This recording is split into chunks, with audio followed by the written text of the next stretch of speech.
Hello po. Pagpapatuloy po natin muli ang ating topic ay palpation, abdomen. Palpation of the abdomen. The palpation areas of the abdomen are as follows: hypochondrium, epigastrium, umbilical area, central lower abdomen, lateral lower abdomen, central lower abdomen. So malalaman po natin mamaya may mga drawing kung nasaan yung mga area na yan. Ayan po. So ito po yung epigastric. Wala po dun sa navel, ano? Yung sa side hanggang dun sa may ano ng ating ribs, yung pinakandulo. Then ang umbilical, sa mismo pong puso, palibot. Yan, tatandaan po natin yan. Picturean po nyo. Ito naman po yung hypochondrial. Yan, sa side ng ating ribs, yung last ribs natin. Then ang central lower, ayun po sa taas ng pubic. Yan. Sa may buto po yan ng ating pubic. Then lateral lower, ayan po, sa pagitan ng ating, yung ano ng ating paa, singit. Singit po siya. So, yan yung mga pinapalpate na part. Alala lang po, pag magpapalpate tayo, magpapaalam po muna tayo sa ating pasyente. So, hypochondrium includes the lateral side of the rib cage. So, sa gilid po ano, and also the area immediately below it. It reflects the state of liver and gallbladder. Tandaan po natin, ang hypochondrium, andun po natin mapapalpate ang liver and gallbladder. If the hypochondrium is distinctly tender or on palpation, so nagsasabi po ito ng may stagnation ang liver chi. O pwede rin may liver blood stasis or damp heat in the liver and gallbladder. Ayan po, alam po nyo pag may problema ang hypochondrium, ito minsan mahirap tayong magdesisyon. Yan, naapektuhan po yung decision making kasi namamahala po dyan yung ating gallbladder. So, kasama si liver. If palpation of hypochondrium relieves the patient discomfort, alam na po natin ano, pag diiniinan mo at nawawala po yung sakit, ang ibig po sabihin nun ay deficiency. Pwedeng liver blood deficiency. So, diniinan mo, then sabi ng pasyente nyo, wow, ang sarap. So, deficient po ang kalagayan ng spleen ay ng liver. Next is epigastrium.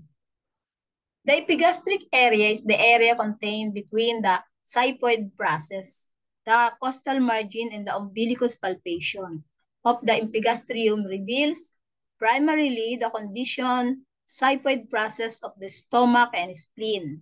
Ayun, ang sasabi naman po ito ng kalagayan ng stomach and spleen. Yung normal epigastrium, dapat daw po siya ay elastic, hindi siya matigas or hindi masyadong malambot. So the area immediately below the xiphoid process reflects the condition of both the stomach and the heart and should feel relatively softer than the rest of the epigastrium. Kung ang area daw pong ito ay naramdaman nyo na mas matigas pag inyong pinalpate, nagsasabi po ito na mayroong stagnation ng chi or blood of the heart, stagnation sa puso ng blood. Maaring dahilan po ito sa emotional problems. Yun yung maraming iniisip na mong problema. Pag pinalpit po ninyo yung epigastrium matigas.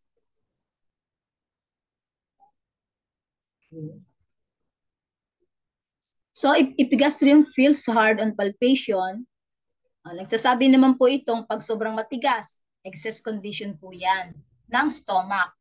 Or meron siyang stagnation of chi or blood stasis. May dampness or retention of food, so excess condition. If the epigastrium feels distended, like a drum, it indicates chi stagnation. If the patient has a subjective sensation of fullness, but the epigastrium is soft, parang puno yung pakiramdam niya, pero pag diniinan niyo yung kanyang epigastrium ay malambot naman, nagsasabi po ito ng mixed deficiency and excess condition. So dalawa pa na naghalo, excess and deficient. So often characterized by stomach heat, and spleen chi deficiency. Halimbawa, yung laging kakakain lang niya, parang gutom na naman. Ayun po yung stomach kita, no? Then, merong kasamang spleen chi deficiency, pwedeng pagkakain niya, itatain niya agad. Siya po yun. So, combination. If palpation of epigastrium relieves the patient discomfort, so, pagdiinan mo, nawawala po yung sakit, ibig sabihin po nito ay deficient condition ng stomach.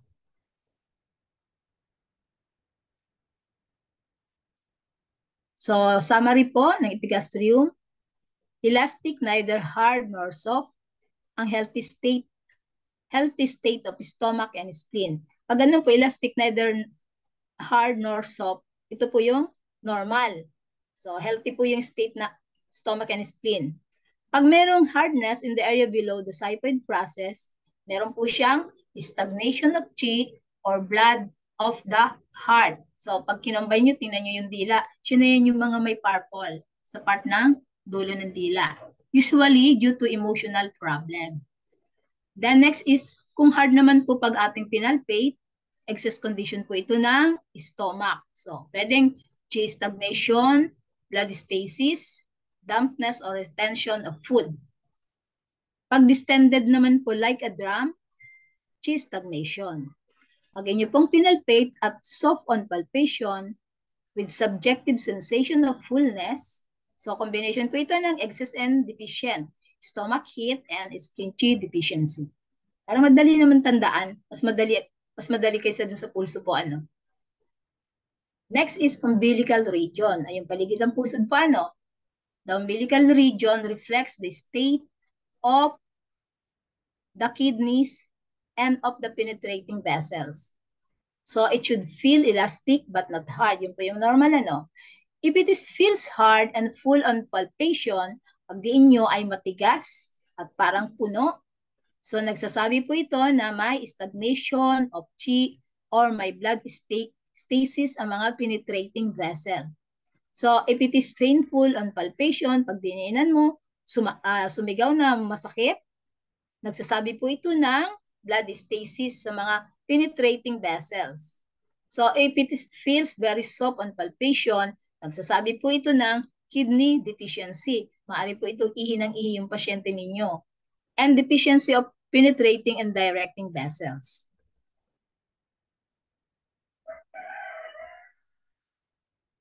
Next is central abdomen. The central abdomen indicates the area to the right and left of and immediately below the umbilical area. So yung nakita natin kanina, yung area na yon. These areas reflect the state of the stomach and spleen and intestine. So kung matigas po pag pinalpit ninyo ito, nagsasabi po ito na may dampness or retention of food in the intestine. Hindi ibig sabihin, hindi siya natutunawan. So if they are painful and palpation, pag diniinan mo at masakit, nagsasabi po ito na pwedeng meron siyang blood stasis. At kung distended like a drum, they indicate chi stagnation. If the central abdomen feels soft on palpation, so alam na natin pag soft, nagsasabi ng deficiency ng spleen.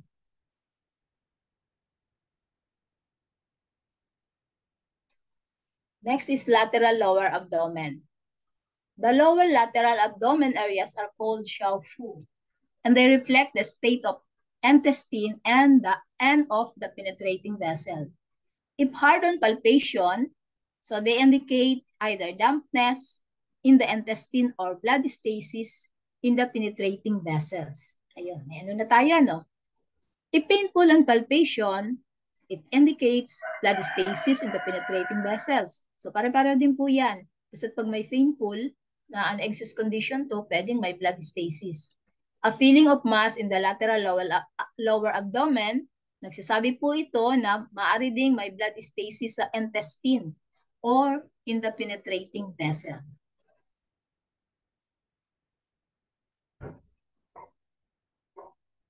Next is the central lower abdomen. The central lower abdomen area called xiaofu and reflects the intestine, kidney, and bladder. So, nakita natin kanina, para sa may singit. So kung ang area pong ito ay matigas pag diniinan natin, nagsasabi po ito ng dampness sa intestine or bladder. So kung masakit, pag pinalpate, nagsasabi ng chi stagnation or may blood stasis ang intestine or bladder. Okay, kapain na po natin yung ating mga katawan. Baka mayroon na tayong mga sign. So, balikan po natin yung drawing. Yan, yung epigastrium. Nandun sa taas ng ating navel, ng ating pusod, navel. Then, hypochondrium sa pagitan ng ribs, kabilaan. So, pagbalikan po natin yung epigastrium area under the heart. Next is umbilical area, paligid ng pusod. Ang lateral lower abdomen ay sa may singit natin, kabilaan. Then, central lower abdomen, ayun po, sa may ating pubic. Madali naman siyang tandaan. Sige po, try na po niyo yung mga katawan niyo, kapainan ninyo, baka may kakaiba. So, the area under the heart is the small area immediately below the xiphoid process. So, extending approximately 2 inches o 5 centimeter po and bordered by the ribs. So, it is influenced both by the heart and the stomach channels and by penetrating vessel. So, the epigastrium is the area between the xiphoid process and the umbilicus, but excluding the hypochondrial area. So, related po ito sa stomach at spleen channels. Yan. Kapay na po nyo. Ako naman walang matigas. Salamat. The hypochondrium includes the two areas below the rib cage and its edges. So, sa may ribs. So, which are influenced by the liver and gallbladder channels. Diyan po, may mga channels po dyan. Ang liver and gallbladder, ang wood natin, elements. The area around the umbilicus is influenced by spleen, liver, kidney, and small intestine channels.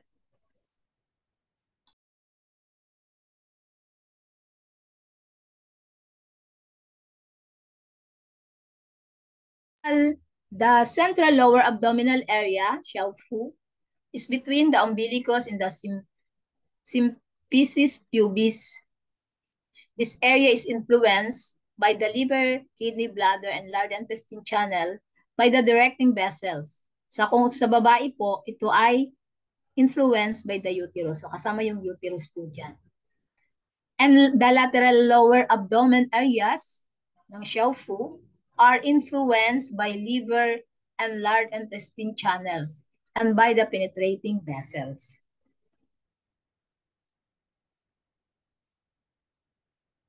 Observation of the abdomen is an important part of observation in the clinic and one of should always be carried out in conjunction with palpation of abdomen. So yun yung mga pasyente natin, lalo pa kung may mga chip complaint na may mga pain dito, i-observe na po natin yung abdomen. So in particular, observation of the abdomen is important because the epigastrium reflect the state of stomach and spleen. Dahil ito po yung root of postnatal chi. Ito yung mga kinain natin. Nandiyan bumabagsak. And the lower abdomen, that of kidney, the root of prenatal chi. Yung mga mana nating enerhiya.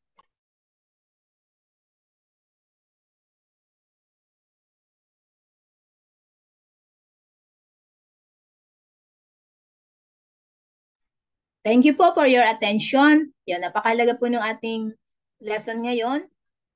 Try po natin i-practice ito para ating masaulo yung mga part. Thank you po.